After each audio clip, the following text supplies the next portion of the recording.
बिस्मिल्लाहिर्रहमानिर्रहीम। अस्सलाम वालेकुम। जी दोस्तों, अभी मैंने जो है 250 रुपये अर्निंग की है। तो अभी मैंने पहले 100 रुपया विथड्रा किया, वो नीचे लिखा टोटल विथड्रा। तो इधर क्लिक्स लिखे होंगे कि आपने आज कितने क्लिक्स देखे, आपके आज कितने क्लिक्स रह हैं।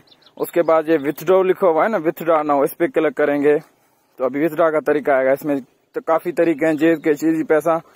तो अभी मैं इजी पैसा में विथड्रा करूंगा।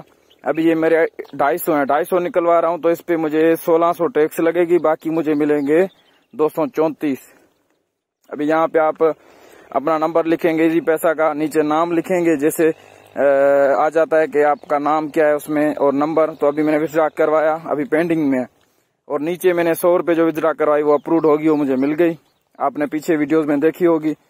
तो अभी वो मुझे जैसे ही मिलेगी इंशाल्लाह वो मैं आपसे जरूर शेयर करूंगा कि मुझे जो है कि वो विथड्रा मिल चुकी हैं। तो उम्मीद है कि आपको विथड्रा समझ में आ गया होगा। और अभी देखिए बैलेंस 0 आ रहा है अभी इधर।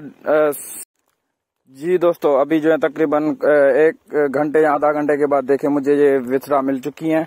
तो ये प्रूफ है जी विथड्रा की, जो मुझे 234 रुपये मिले। जैसे आपको बताया कि 16 रुपये टैक्स लगेगी 250 पे, और उस जो ऊपर दी हुई है वो वेबसाइट की जो है कि वहां पे जैसे पहले पेंडिंग में लिखा होता ना, अभी देखो वहां भी अप्रूव्ड हो चुकी है। उम्मीद है कि आपको आज की वीडियो समझ में आ गई होगी।